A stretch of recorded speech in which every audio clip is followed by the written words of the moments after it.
So, hello everyone! So, ito nga pala yung mga natanggap kong regalo sa Pasko. Ayan. Tipat. Kasi hindi po ako nagkakape, guys. Kaya, ayan. Galing to sa mga anak ng asawa kong afam. Sa mga afam. Ayan. Ito naman.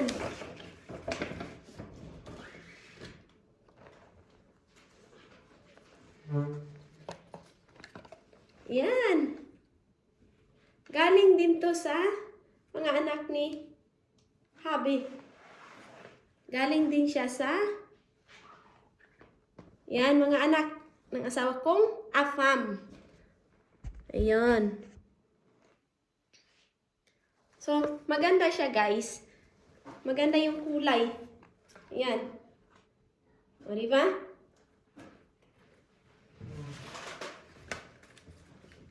Yan. Ganun siya. Charan! Ito.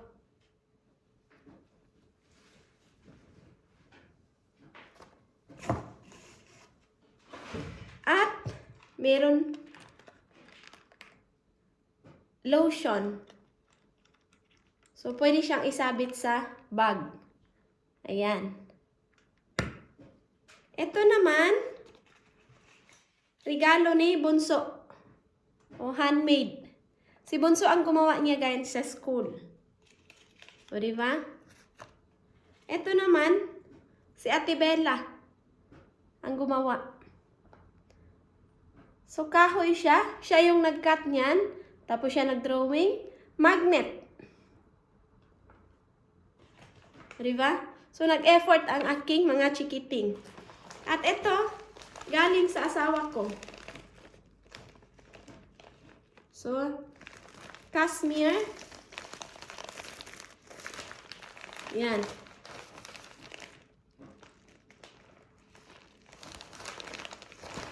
At syempre, hindi mawawala yung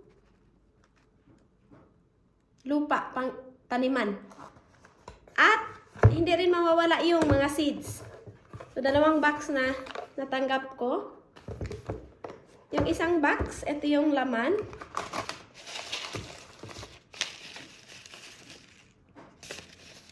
Yan. Oh. Seeds pang tanim. Yung isang box, ito naman yung laman.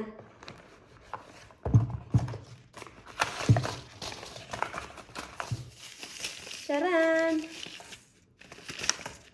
Oh.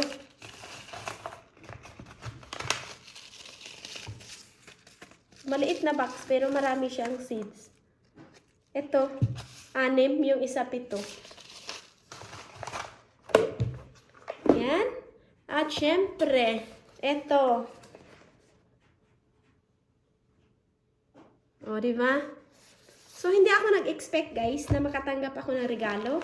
Kasi, nagpagawa nga kami ng winter room. Pero, ayan, may mga natanggap pa rin. O, diba? So, masaya. Masaya ang Pasko.